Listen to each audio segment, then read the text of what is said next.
नमस्कार दोस्तों, स्वागत एक बार फिर से आपका वर्षना टूर चैनल्स में।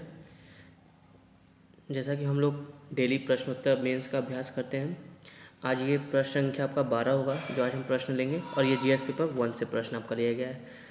ये देखो जो क्वेश्चन है कि हम डेली प्रैक्टिस कर रहे हैं, ये जो कि हमारा जो सिविल सर्विस का मुख्य परीक्षा होता है उसके उत्तर लेखन में जो कि हमें काफ़ी ज़्यादा मददगार साबित करने वाला है। अगर आप डेली प्रैक्टिस करते हैं तो आपको निश्चित तौर पर इसके लाभ आपको समझ में आएंगे। चलो देखते हैं फटाफट से आज हमारे पास कौन से क्वेश्चन है। चूँकि जीएस पेपर 1 का क्वेश्चन है तो देख लेते हैं क्या क्वेश्चन हमारे पास है। देखो क्वेश्चन है, भारतीय कृषि का व्यावसायीकरण से आप क्या समझते हैं? ब्रिटिश काल के दौरान भारतीय समाज और अर्थव्यवस्था पर इसके प्रभावों की चर्चा करें।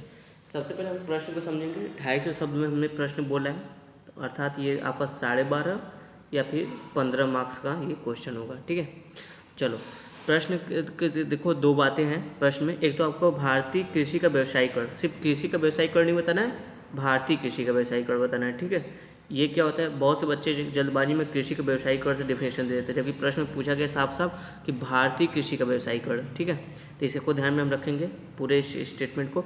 ये पहले डिफिनेशन हम समझाएंगे कि क्या होता है, उसका ब्रिटिश काल के दौरान, मतलब जब अंग्रेज हुकूमत करते तब की बात हो रहा है, न कि आज की बात। ब्रिटिश काल के दौरान इसको हम ध्यान रखेंगे। भारतीय समाज और अर्थव्यवस्था पर इसके प्रभावों की हमको चर्चा करना है। ठीक है, जो भारतीय कृषि का व्यवसायीकरण किया गया है इसका जो कि ब्रिटिश काल के समय जब हुआ था तो उस समय जो भारतीय समाज और अर्थव्यवस्था था उस पर क्या प्रभाव हुआ है, मोटा मोटा इस विषय में हमसे प्रश्न कर रहा है। चलो उत्तर की भूमिका तैयार करते हैं। उत्तर की भूमिका ऐसे प्रश्नों पर डायरेक्ट हम जो ऐसे आंसर में जो कि डायरेक्ट प्रश्नों का जो डेफिनेशन एक छोटा सा पूछा जाता है पहला, उसी से शुरू करते हैं, उसी से बनाकर। ठीक है, क्योंकि आपको भी पता है शब्द सीमा कम है, ऐसे तो नहीं कुछ भी अपने मनगढ़ंत लिखना शुरू करते अपने विचारों को। चलो फटाफट देखते हैं क्या है। तो पहले हम भारतीय कृषि का व्यावसायीकरण बताने की कोशिश करेंगे।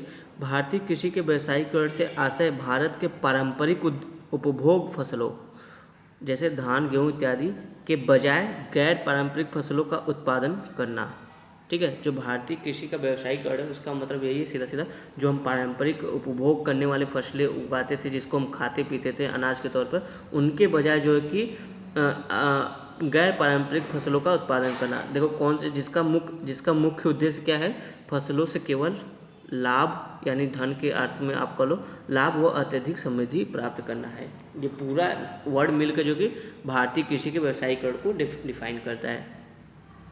एक बार फिर से समझ लो, भारतीय कृषि के व्यावसायीकरण से आशय भारत के पारंपरिक उपभोग फसलों के बजाय गैर पारंपरिक फसलों का उत्पादन करना, जिसका मुख्य उद्देश्य फसलों से केवल लाभ व अत्यधिक समृद्धि प्राप्त करना है। ठीक है, अब इसको थोड़ा सा और अच्छे से समझाने की कोशिश करेंगे क्योंकि ब्रिटिश काल की बात कर रहा है, परंतु भारत के संदर्भ में ब्रिटिश काल में, भारत के संदर्भ में बात कर रहे हैं, भारत के संदर्भ में ब्रिटिश काल में कृषि के वाणिज्यीकरण का लाभ भारतीयों को ना होकर ब्रिटिश सरकार को ही। क्यों? क्योंकि वही ये जो कि पॉलिसी लेकर आए थे कि यहाँ के कृषि का वाणिज्यीकरण करेंगे और अत्यधिक लाभ हम जो कि कमाएंगे इससे। ठीक है, तो इसका लाभ किसको हुआ? भारतीयों को ना होकर वहाँ के जो ब्रिटिश गवर्नमेंट जब थी उनको हुआ। अब देखो हमने तो बोल दिया कि गैर पारंपरिक फसलें हैं। अब कौन सी गैर पारंपरिक फसलें या फिर कौन सी व्यावसायिक फसलें हैं उनकी बात हम कर लेते हैं। देखो मैंने ये थोड़ा सा डायग्रामेटिक बनाने की कोशिश किया है, आप भी बनाना डायग्राम के थ्रू। देखो जितना आपको पॉसिबल लगे कोई भी आंसर स्ट्रक्चर अगर डायग्राम के थ्रू आपको लग रहा है बन सकता है तो आप बना। देखो चाहता मैं तो इसको सीधा सीधा ऐसे ऐसे ऐसे लिख देता या फिर कॉमा दे के लिख देता, पर वो थोड़ा सा अच्छा नहीं लगता ना। अब ये देखो थोड़ा सा दिखने में ठीक ठाक लग रहा है, तो थोड़ा सा अट्रैक्टिव आपको अपने आंसर को आपको बनाने का प्रयत्न करना चाहिए। जितना हो सके आप उतना अपने क्वेश्चन के आंसर को डायग्रामेटिक रखिए, अट्रैक्टिव रखिए। ठीक है, देखो व्यावसायिक फसलें मैंने क्या क्या लिख दिया, जैसे कपास का उत्पादन हो गया, चाय की उत्पादन हो गई, नील की उत्पादन हो गई, ग्राउंड नट जो थे, कॉफ़ी हो गया, तंबाकू हो गया, अफीम हो गया, जूट, ये सब फसलें क्या हैं आपकी, ये सब जो है कि आपका व्यावसायिक फसलें हैं। ठीक है, इसका तात्पर्य है कि आप इनका जो कि खाने पीने में उपभोग नहीं कर सकते हो, आप इनको सिर्फ बिजनेस के पर्पज से इसका उपयोग करते हो। अब देखो जो अंग्रेज़ों ने, एक सेकेंड, हाँ, अंग्रेज़ों ने भारत में कृषि के व्यापार जो वाणिज्यिक कृषि का नीति बनाई थी, वाणिज्यिक कृषि व्यापार की नीति, वो देखो इस तरह की कुछ थे। एक ट्राइंगल था, देखो इसको बोलते हैं त्रिकोणीय व्यापार नीति थी अंग्रेजों की भारत में वाणिज्यिकरण से। देखो कैसे उन्होंने अपनाया था, जैसे मान लो ये भारत है, ये चीन है, ये आपका इंग्लैंड है। ठीक है, अब हमारे भारत से जो कि अफीम ज़्यादा था चाइना में, ठीक है। यहाँ पे जो कि बेचा जाता था चीन वालों को अफीम, फिर यहाँ से और चीन से जो कि चाय कॉफ़ी लेकर जो कि इंग्लैंड भेजा जाता था। अब भारत से भी जो कि चाय कॉफ़ी तंबाकू नील और जो भी व्यापारिक फसलें उनको जो कि इंग्लैंड भेजा। देखो भारत और चीन दोनों तरफ से जो कि फसलों को, जो व्यापारिक फसलें उनको कहाँ भेजा जा रहा है, इंग्लैंड में भेजा जा रहा है। और भारत से जो कि अफीम भी जो कि किधर जाता था, चीन की तरफ जाता था। ठीक है, तो ये था एक ट्रायंगल जो है, त्रिकोणीय व्यापार है। इसको इस तरह से देखो दर्शाओगे तो थोड़ा सा आंसर जो कि आपका अट्रैक्टिव लगेगा। ठीक है, चलो ये हमने थोड़ा सा नीति बताया कि ब्रिटिश की नीति कैसी थी भारत और इधर मतलब इंडियन महाद्वीप के समय के आसपास। ठीक है, अब चलो चलते हैं भारतीय, अब समझते हैं कि इसके क्या कारण थे, क्यों उन्होंने भारतीय कृषि का वाणिज्यिकीकरण किया। ठीक है, पहला कारण आप समझ ही रही हो, अंग्रेजों के औद्योगिकरण नीति के लिए कच्चे माल की आवश्यकता है। देखो अंग्रेजों ने उद्योग तो स्थापित कर लिए, मशीनों का निर्माण कर लिया, पर उनके लिए कच्चे माल की व्यवस्था वो कहाँ से करें। इसके लिए जो है कि उनको भारत जो कि बहुत अच्छे अवसर के रूप में नजर आया कि यहाँ से अत्यधिक कच्चा माल हम प्राप्त कर सकते हैं। दूसरा कारण ये भी था, भारत की उर्वर भूमि भारत की जलवायु भी ऐसी थी कि इन फसलों के लिए आप कह सकते हो अनुकूल थी। तो वह बृहद संख्या में कृषकों की यहाँ पे उपस्थिति थी। ठीक है, ये दो चीज़ें जो कि ब्रिटिश के जो औद्योगिक नीति थी या उद्योगों से जो अत्यधिक लाभ कमाने की जो इच्छा थी, ये दोनों चीज़ें जो कि उनको भारत से मिल रही थी। इसलिए उन्होंने जो कि भारत के कृषि का वाणिज्यिकरण करना सोचा। अब देखो, भारतीय कृषि के वाणिज्यिकरण के भारतीय समाज और अर्थव्यवस्था पर सकारात्मक व नकारात्मक दोनों प्रभाव देखने को मिला। देखो जैसे हमसे क्वेश्चन का फर्स्ट पार्ट हमने कमेंट पूरा कर दिया और साथ ही थोड़ा सा इसका और व्यापक जो कि इंट्रो दे दिया। अब समझो कि भारतीय समाज और अर्थव्यवस्था पर जो इसके प्रभाव की चर्चा जो करना था, अब हम आते हैं इस टॉपिक पर। ठीक है, देखो बोला कि इसके सकारात्मक व नकारात्मक दोनों प्रभाव देखे गए हमारे समाज और अर्थव्यवस्था में उस समय में ब्रिटिश काल में। ठीक है, देखो सकारात्मक प्रभाव आप क्या लिख सकते हो, कृषि को उद्योगों से जोड़कर भारतीय अर्थव्यवस्था के एकीकरण का प्रादुर्भाव हुआ।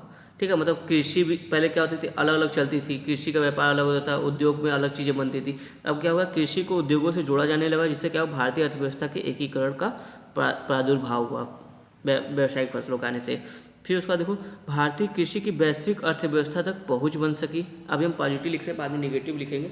अब देखो भारतीय जो कृषि थी उसको वैश्विक अर्थव्यवस्था तक पहुंच मिल गई। क्यों? क्योंकि भारतीय कच्चा माल जो कि यूरोप जाने लगे। कई नई फसलों का भारतीय कृषि में पदार्पण हुआ, जैसे कॉफ़ी, नील, चाय, तंबाकू आदि, जो आज भी कृषि अर्थव्यवस्था में कृषि अर्थव्यवस्था व रोजगार में अहम भूमिका निभा रहे हैं। ठीक है, ये पॉजिटिव हम लोग कुछ अभी देखना है, अभी निगेटिव भी इसका देखेंगे। पॉजिटिव तो उतना ज़्यादा नहीं जितना इसका निगेटिव इम्पैक्ट है। ठीक है, लेकिन आपको क्वेश्चन में दोनों एंगल दिखाना पड़ेगा, तभी आपका क्वेश्चन कंप्लीट होगा आंसर। फिर देखो और क्या लिखा है मैंने, भारतीय कृषि समस्या वैश्विक बाजार से जुड़ने से अखिल भारतीय समस्या बन गई। अभी तक जो भारतीय कृषि की समस्या थी वो किसानों तक ही सीमित थी, किसान जमींदार पसीनी मुलझा रह गया था। ठीक है, लेकिन अब जब ये जो कि वैश्विक बाजार से जुड़ गया, तब भारत का प्रभाव जो कि वैश्विक बाजार में पड़ने लगा, तो अब ये जो भी इनसे समस्या, जो भी कृषि संबंधी समस्या होगी, वो क्या होगी, अखिल भारतीय समस्या बन गई। कहने का अर्थ है कि अब जो भी कृषि में समस्याएं होंगी वो जो कि अखिल भारतीय के स्तर पर, मतलब पूरे भारत में जो कि इसकी मांग उठेगी इसमें सुधार के लिए। जैसे आप विभिन्न कृषक आंदोलन को देख लो, है ना। फिर उसका देखो, कृषि के वाणिज्यीकरण से हुए कृषकों के शोषण ने कृषकों को अंग्रेजों के विरुद्ध एकीकरण कर राष्ट्रीय आंदोलन में सक्रिय भूमिका रही। अगर कृषि का वाणिज्यीकरण हुआ, कृषकों का इससे जो कि शोषण हुआ अत्यधिक मात्रा में, अब इस शोषण से क्या हुआ, उनके अंदर जो कि अंग्रेजों के विरुद्ध एक बदले की भावना आ गई। इससे क्या हुआ कि वो सभी कृषक जो कि एकजुट हो गए और जो भी राष्ट्रीय आंदोलन हुए उसमें जो कि बढ़ चढ़ कर इन्होंने हिस्सा लिया। देखो इसका कुछ एग्जाम्पल मतलब, जैसे बहुत से कृषि आपके विद्रोह, जैसे नील विद्रोह ले लो 1858-59 में हुआ था, जो आपका पाबना विद्रोह ले लो, है ना। हाँ, पाबना विद्रोह ले लो 1873-74 के आसपास जो हुआ था, नील विद्रोह ले लो, ये सब बहुत सारे कृषक विद्रोह हैं। देखो इसको जो कि राष्ट्रीय आंदोलन के संदर्भ में अगर आप देखना चाहोगे तो इसे समझो, हम इसकी एक झलक हमें गांधी जी के नेतृत्व में चंपारण आंदोलन 1917 में स्पष्ट रूप से देखने को मिले कि किस तरह से जो कृषि के वाणिज्यीकरण ने किसानों को जो कि भारतीय राष्ट्रीय आंदोलन से जोड़ा है। ये मैंने यहाँ पर बताने का प्रयत्न किया है। अब देखो पॉजिटिव इंपैक्ट देख लिया, अब आते फटाफट किसके, इसके नकारात्मक प्रभाव पर, जो कि बहुत ज़्यादा नकारात्मक प्रभाव पड़ा है। देखो क्या है, कृषि के वाणिज्यीकरण से ब्रिटिश को अंग्रेजों को सस्ता कच्चा माल प्राप्त, जिससे विनिर्मित कर जिसे विनिर्मित कर भारत में कम दाम पर बेचने से महंगी खादी बाजार में टिक न सकी, हस्तशिल्प उद्योग का नाश हुआ। पहला स्टेटमेंट कहने का मतलब सीधा सीधा है कि जो हमारे हस्तशिल्प उद्योग थे उनका नाश हो गया। कैसे? अब देखो, जो कृषि का वाणिज्यीकरण हो गया तो ब्रिटिश क्या करते थे, जो हमसे कच्चा माल खरीदते थे, देखो वो हमसे जो कच्चा माल बहुत कम दाम में खरीदते थे। कितना, मैं तुम्हें बता रहा हूँ, जितना ये यूरोप में जितने का बेचते थे, मान लो अगर ये यूरोप में इस कच्चे माल को 100 रुपये का बेचते थे, तो ये हमारे किसानों से सिर्फ 2.5 रुपये में, मतलब 2.5% में ही खरीदा करते थे। मतलब 2.5 रुपये में खरीद कर यूरोप में जाकर इसको 100 रुपये में बेच रहे हैं। देख लो कितना ज़्यादा ये प्रॉफिट कमा रहा है इससे। तो वही कह रहा है कि जब जो कच्चे माल को ये जो कि सस्ते दाम में खरीदना शुरू कर दिया, अच्छा सस्ते दाम में खरीदेंगे तो इन्होंने क्या किया, वहाँ पर जो कि अपने उद्योगों से इसमें जो कि विनिर्माण के मतलब इसमें कुछ मैन्युफैक्चर करके फिर पुनः जो कि भारत में उस मैन्युफैक्चर आइटम को भेज दिया। जैसे मतलब किसी वस्त्र को ले लो, कपास वस्त्र के इन्होंने जो कि कपास का जो कि कपास कच्चा माल को खरीदा, फिर अपने उद्योगों में जाकर उस यूरोप में भेजकर अपने उद्योग में जाकर उससे अच्छा टिकाऊ और मजबूत और देखने में अच्छा जो कि कपड़ा बनाया और भारतीय बाजार में कपड़े को डंप कर दिया। अब क्या हुआ कि जो भारतीय बाजार जो खादी था वो महंगा पड़ता था, एक तो हाथ से बुनाई होती थी, ठीक है, वो महंगा पड़ने लगा। और जबकि ये जो कपड़े थे ये दिखने में अट्रैक्टिव भी लगने थे और मजबूत टिकाऊ सिलाई भी अच्छी होती थी इनकी, तो ये क्या होता था, लोग जो कि इनकी तरफ ज़्यादा आकर्षित होने लगे और जो भारतीय बाजार था वो नष्ट हो गया। ठीक है, पहला पॉइंट ये है। दूसरा है, किसानों को फसलों के उचित मूल्य न मिलने व भारी भरकम कर के कारण भारतीय कृषक जो कि कर्ज जाल में आ गए। जो देखो मैंने बताया ना, वही सिर्फ 2.5% ही यहाँ पे देते थे और 100% मतलब 2.5 रुपये यहाँ देकर 100 रुपये का बेच देते थे, तो बहुत कम दाम मिलता था इनको। और कृषक जो कि ऐसे फसलों को उगाने के लिए जो कि साहूकारों से कर और ब्याज पे पैसे लेते थे, तो और उसके बाद जो कि अंग्रेज भी जो कि उगाही पर जो कि कर लगाते थे, जो कि 50 से 60% तक होता था। ठीक है, इससे क्या हुआ, जो हमारे किसान थे वो कर्ज जाल में आ गए। अब समझो आगे, अगला पॉइंट देख लो। जो भारतीय कृषक अब तक भू मालिक थे, अब वे अब खेतिहर मजदूर हो गए। कैसे? जो इन्होंने भू राजस्व नीति अपनाई थी, स्थायी बंदोबस्त, सैय्यदवाड़ी, महलवाड़ी, इसके जरिए जो कि अब जो भू मालिक थे, जो किसान हमारे भूमि के मालिक के रूप में थे, वो क्या बन गए, खेतिहर मजदूर बन गए अपने ही खेतों में। ठीक है, और देखो खाद्यान्न अनाजों की कमी के कारण अब देखो बड़ी मात्रा में जो कि व्यावसायिक फसलों का उत्पादन हो रहा है। जब व्यावसायिक फसलों की उत्पादन होगी खेतों में तो खाद्यान्न अनाज का उत्पादन नहीं हो रहा है, तो खाद्यान्न अनाज की कमी हो गई। अब खाद्यान्न अनाजों की कमी के कारण भारत में अकाल की बारंबारता, मतलब लगातार कई बार अकाल आया, जिसमें क्या हुआ, लाखों लोगों की मृत्यु हो गई। तो ये क्या था, ये जो कृषि के व्यावसायीकरण का ही एक देन है। अगला पॉइंट देखो, ग्रामीण अर्थव्यवस्था को भारी क्षति, परिणामतः भारतीय अर्थव्यवस्था को क्षति। देखो जो भारतीय गांव था ना उस समय, ब्रिटिश समय, वो जो कि कहा जाता है कि अभी भी कहा जाता है जैसा कि भारतीय गांव जो है कि भारतीय अर्थव्यवस्था जो कि भारतीय ग्रामीण पर निर्भर है उस समय। ठीक है, क्यों? क्योंकि उसमें कृषि पर ही निर्भर थी भारतीय अर्थव्यवस्था, तो इसलिए बोला था। अब जब कृषि ही बर्बाद होगी तो भारतीय अर्थव्यवस्था भी बर्बाद होगी, है ना। तो फिर अब देखो, अब थोड़ा सा मैं यहाँ पे डेटा एक प्रेजेंट करने की कोशिश करता हूँ। भारतीय विनिर्माण उद्योग जो थे वहाँ पे जो भारत में जो थे कृषि पर जो निर्भर, ऐसे उद्योग जो कृषि पर निर्भर थे और विनिर्माण वाले उद्योग थे, वो जो कि वैश्विक योगदान देखो 1750 में कितना देते, 24.5% जो कि 1750 में जो कि अपना योगदान देते। मतलब कि पूरे विश्व में जितना निर्यात होता था कृषि से संबंधित विनिर्माण उत्पादों का, उसमें 24.5% जो कि भारतीयों का योगदान था। जबकि ये जब इसका कृषि का वाणिज्यीकरण हो गया, अंग्रेजों ने इस पर अपनी हुकूमत, अपनी एकाधिकार बना ली, तो अब क्या हुआ, 1938 तक आते आते यह जो कि जो हमारा वैश्विक व्यापार साझा था वो घट कर 24.5% से 2.4% आ गई। मतलब देखो सीधा सीधा 10 गुना गिरावट आ गई। ठीक है, इससे क्या हुआ, जो भारतीय उद्योग थे वो नष्ट हो गए। अब देखो थोड़ा सा कंक्लूजन की तरफ चलते हैं। हमने ये पॉजिटिव इम्पैक्ट बता दिया, नेगेटिव इम्पैक्ट बता दिया, कंक्लूजन की तरफ चलते हैं। अंग्रेजों के आने के पूर्व जो भारतीय कृषि उन्नत आर्थिक हरियाली से लहरा रही थी, अंग्रेजों के स्वहित कृषि व्यावसायीकरण नीति ने भारतीय कृषि व कृषक दोनों की कमर तोड़ दी, जिसके दूरगामी प्रभाव में आज भी भारतीय कृषि उस उन्नत स्थिति को प्राप्त नहीं कर पाई है। ठीक है, ये हमने कंक्लूजन दिया। आप चाहे तो अपने स्तर से कुछ और कंक्लूजन लिख सकते हो अगर आपको कुछ और बेहतर समझ में आता है। तो ये रहा आज के प्रश्न का उत्तर। उम्मीद है आपको थोड़ा सा आइडिया लगा होगा कि किस तरह से किसी क्वेश्चन को अटेम्प्ट करें। चलो मिलते हैं कल अगले प्रश्न के साथ, तब तक के लिए बाय बाय।